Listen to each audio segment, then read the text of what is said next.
अस्सलाम वालेकुम नाज़रीन किराम। तुर्की की अवाम ने लोकल इलेक्शन में एक बहुत बड़ा सरप्राइज दिया है और तैयब उर्दगान के कानों से धुआं निकाल दिया है। कोई सोच भी नहीं सकता था कि 20 साल से इक्तदार में रहने वाले तैयब उर्दगान इस तरीके से अवाम के सामने बिल्कुल जीरो हो जाएंगे। तैयब उर्दगान तुर्की की वो शख्सियत है कि जिनको अवाम बहुत ज्यादा पसंद करती थी, लेकिन सिर्फ एक गलती की।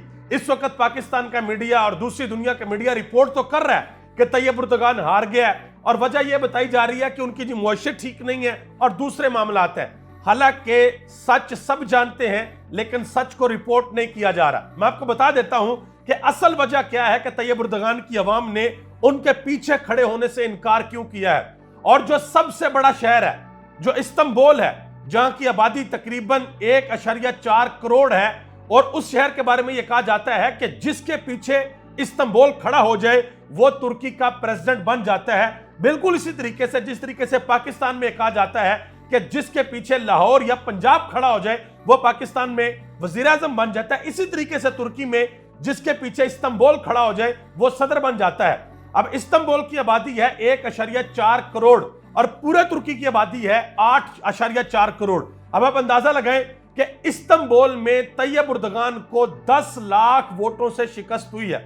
और ओवरऑल अगर आपको मैं रिजल्ट बताऊं तो 81 शहरों में से सिर्फ 24 शहर तैयब उर्दगान जीते हैं। बदतरीन शिकस्त हुई है, उन्होंने अपनी शिकस्त को मान लिया है और जो उनकी ऑपोजिशन थी वो 35 शहरों में विन कर गई है। जो बड़े बड़े शहर हैं वो 5 शहर उन्होंने जीत लिए हैं और 5 शहर जीतने का मतलब यह है कि आप सीधे सीधे अगले सदर बनने के लिए जा रहे हैं और तैयब उर्दगान के इक्तदार का खात्मा होने के लिए जा रहा है। अब मैं आपको यह बताने के लिए जा रहा हूं कि तैयब उर्दगान के इक्तदार का खात्मा क्यों होने के लिए जा रहा है। आज से 2-3 साल पहले जो तुर्की की जो इकोनॉमी है वो तो नीचे गई हुई है, लेकिन अभी रिसेंट इलेक्शन में तैयब उर्दगान जीत गए थे, तो उस वक्त भी तो महंगाई थी, उस वक्त भी इकोनॉमी का मसला था। लेकिन अब क्या हुआ है, लोकल इलेक्शन में तैयब उर्दगान की अवाम ने नाको चने क्यों चबवाए हैं। उसकी सबसे बड़ी वजह यह है इसराइल और फलस्तीन का कॉन्फ्लिक्ट। तैयब उर्दगान की अवाम, तुर्की की अवाम यह कहती है कि जिस वक्त तैयब उर्दगान के ऊपर मुश्किल वक्त आया था, जिस वक्त तुर्की के अंदर मिलिट्री कू हुआ था, पूरी तुर्की की अवाम बाहर निकली थी और अवाम टैंकों के सामने लेट गई थी। अवाम ने कहा था कि किसी भी सूरत हम तैयब उर्दगान को लेट डाउन नहीं होने देंगे, हम तैयब उर्दगान के पीछे खड़े हैं। और फिर तैयब उर्दगान ने अर्तुगरुल गाजी ड्रामा बनाया, उस्मान गाजी ड्रामा बनाया, कोरलिश उस्मान जो पाकिस्तानियों ने भी देखा, और यह बताया कि भाई मैं जो है ना वो बड़ा तगड़ा इंसान हूं और मैं नहीं छोड़ूंगा किसी को भी, और मैं मुसलमानों के जितने भी जज्बात हैं उनका तहफ़्फ़ुज़ करूंगा। और फिर क्या हुआ, फिर ये जो कॉन्फ्लिक्ट जारी है, इस कॉन्फ्लिक्ट में तुर्की की आवाम ये चाहती थी कि सिर्फ बातें ना की जाए, जाके जफ्फियां पप्पियां ना डाली जाए, सिर्फ अक़वाम मुत्तहिदा के अंदर जाके तकरीरें ना की जाए, बल्कि अमली सबूत दिया जाए। जिस तरीके से तुर्की ने अज़रबैजान और आर्मीनिया की कॉन्फ्लिक्ट के अंदर दिया था, अपने ड्रोन भेजे थे, सारी मदद की थी, तो तुर्की की आवाम यह चाहती है कि इस कॉन्फ्लिक्ट के अंदर भी तैयब उर्दगान सही साइड पर खड़े हों।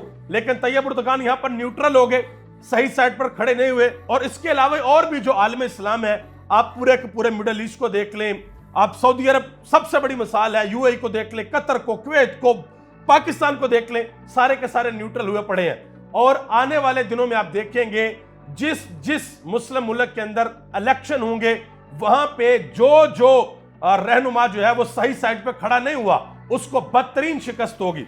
अब तैयब उर्दगान के इक्तदार का बिल्कुल खात्मा हो गया। अभी 4 साल इनके पास हैं, इन्होंने 4 साल इक्तदार के अंदर रहना है और उसके बाद वैसे भी इनकी एज अ प्रेसिडेंट आखिरी टर्म है और उसके बाद इनको घर जाना पड़ेगा और कोई और पार्टी आएगी, और वो जो पार्टी है वो सेकुलर पार्टी है। तैयब उर्दगान साहब ये दावा करते थे कि हमारी मजहबी पार्टी है, हम इस्लाम का तहफ़्फ़ुज़ करते हैं तुर्की के अंदर, लेकिन तुर्की की आवाम ने इस कॉन्फ्लिक्ट के ऊपर तैयब उर्दगान को मुकम्मल तौर पर रिजेक्ट कर दिया है। इस वजह से रिजेक्ट नहीं किया कि इकोनॉमी का मसला है, महंगाई बहुत ज्यादा है या कोई और मसला। नो, मैं आपको बता चुका हूं, कॉन्फ्लिक्ट वो है जो इस वक्त पूरी दुनिया के मुसलमानों का मसला है और पूरी दुनिया के मुसलमानों की जो मुल्कों की जो आवाम है उनके दिल इस वक्त रंजीदा है। वो ये सोच रहे हैं कि हमारे हुक्मरानों के अंदर गैरत ईमानी क्यों नहीं है, ये जागते क्यों नहीं है, ये सोए क्यों हुए हैं। इस वजह से तैयब उर्दगान को ये तारीखी शिकस्त हुई है और यह तारीखी शिकस्त और लोगों को भी होने के लिए जा रही है।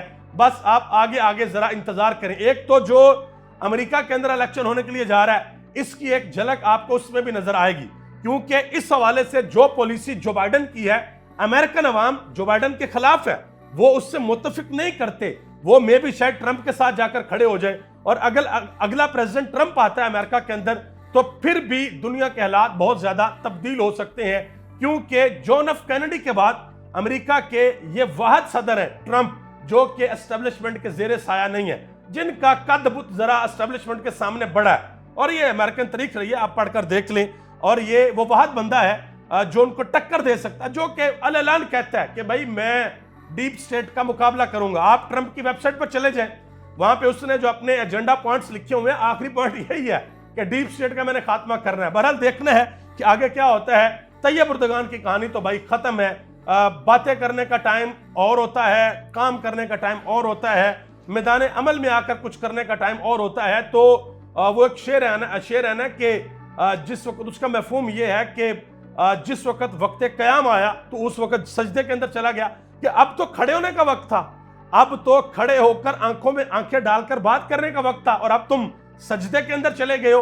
अब उम्मत को आपका सजदा नहीं चाहिए, अब उम्मत ये चाहती है कि आप खड़े हो और आंखों में आंखें डालकर बात करें और अपने मुसलमान बहन भाइयों का तहफ़्फ़ुज़ करें, जो कि तुर्की ने नहीं किया। बिल्कुल करीब है वो, उन्हें करना चाहिए था, नहीं किया। इस वजह से तैयब उर्दगान को ये इबरतनाक शिकस्त हुई है। इस चीज को पाकिस्तान का मीडिया भी रिपोर्ट नहीं कर रहा। आप सबका बहुत बहुत शुक्रिया। पाकिस्तान जिंदाबाद।